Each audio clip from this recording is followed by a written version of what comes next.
We put our 2 destroyers through.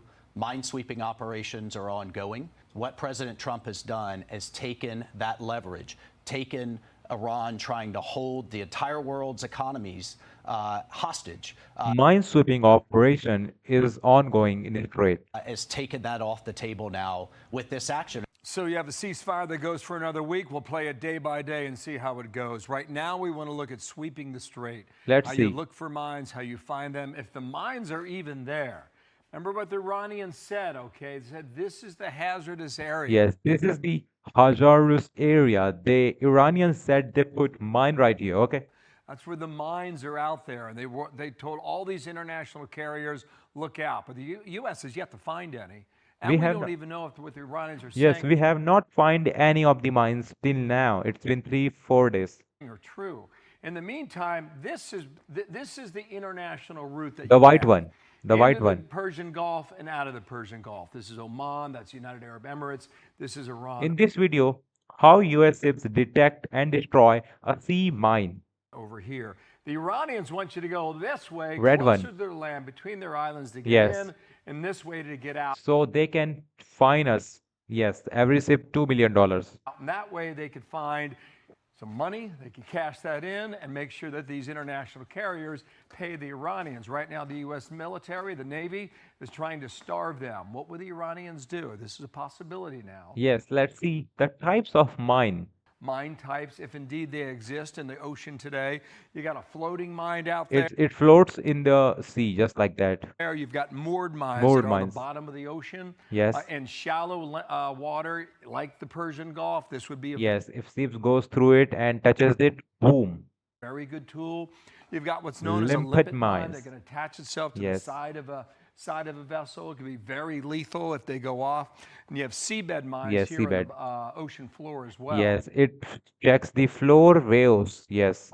We also have this animation we can show Let's you. see the animation. You understand better when you watch that animation. These are sensor devices from a U.S. Navy trip. This is what happens. Ship rather. They can drop this drone and then move through the ocean, Yes. move through the water, Just like detect, that. identify, and destroy that sea mine before it becomes a hostile carrier for Yes. the U.S. Navy that's trying to operate in the After the sea is clear, our ship goes like that. But US have not found even yet one mine.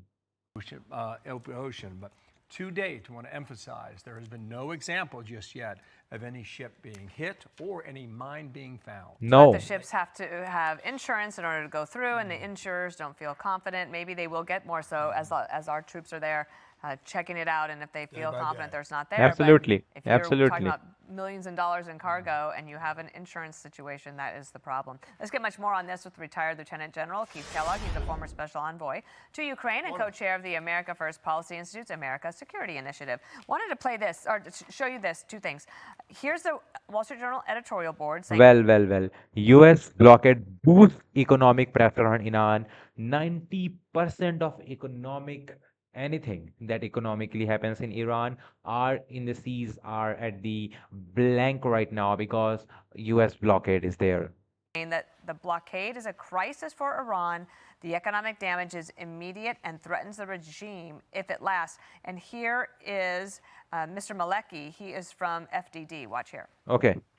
They have probably around 13 to 15 for 16 days enough storage for oil. Okay. So FDD senior fellow Miad Melaki, sanctions strategist, said Iran can only store oil for 2 to 3 weeks. Yes. To store oil that they can't export. I think in a matter of 2 months, we're going to see regime really reaching the point of not being able to pay salaries and riots in blockade to wipe out $435 million per day in Iran's economic activity. defections within the regime. All right, let's get your take on it. General, good to see you. Hi. Dana, good to see you. Thanks for having me. Look, I'm already the next step. What I mean by the next step, if I go to blockade and where we're at is where do you go next if the blockade has to be discontinued or continued and you add something onto it, which means actually going into, not into the middle of Iran, but taking like Karg Island and Rock Island and places like that with our Marines, 82nd Airborne or somebody like that. You know, I would tell the Iranians, look, if there's a ship, we put them through there, and a mine goes off, you're done. We're done with this. We're fed up with you. We're finished. Yes, if a mine goes off, it's a war. It's a war.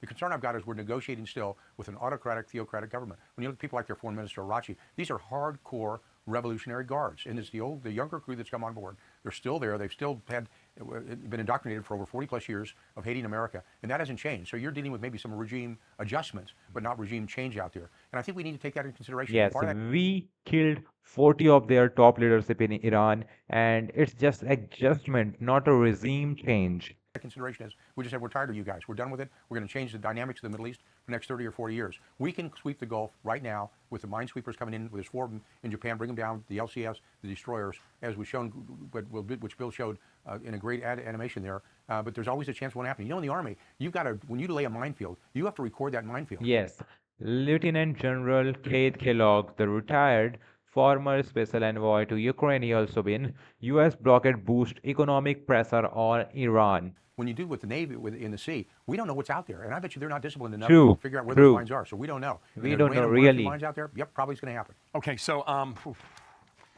Maria Bartiromo sat down with the president. We'll play a clip of that. Ask you a specific question. Okay, Who's in charge? President Donald Trump, right.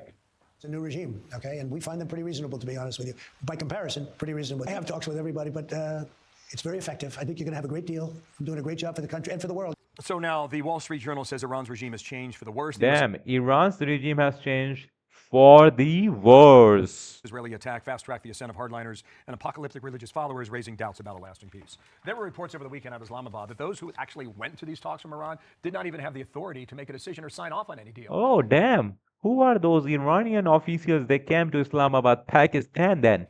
Are we confident that we know who's in command and control of Iran and who has the authority to give us a yes or a no? This is a question. Bill, thanks. I don't think we do. I think now here's an interesting dynamic that I picked up.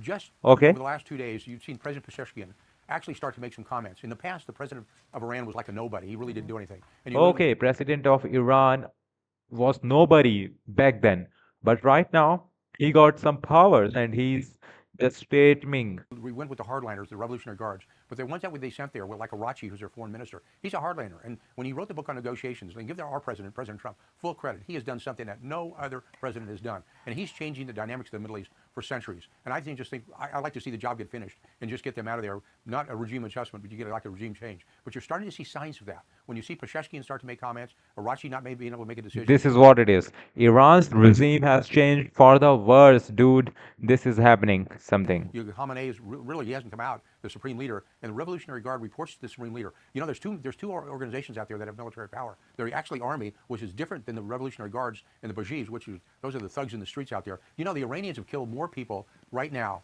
than we lost in the Korean War, and that's Yes, we lost in the war, are much least, but Iranians kill more than that. be eliminated. So it's all about the people out there. I'm hoping we're going to see a more reasonable government, back to a stable of a normal nation. But that is yet to be seen. Let's let the blockade play itself out. But there's going to be a next step. If there is a next step, then I think the president will take it. General Keith Yes, Kellogg. General, thank you. Trump hints Iran talks could resume this week. Thank you for joining us Thank you, this sir. morning. Yes. As all this develops, we love checking in with you. Thank you, man.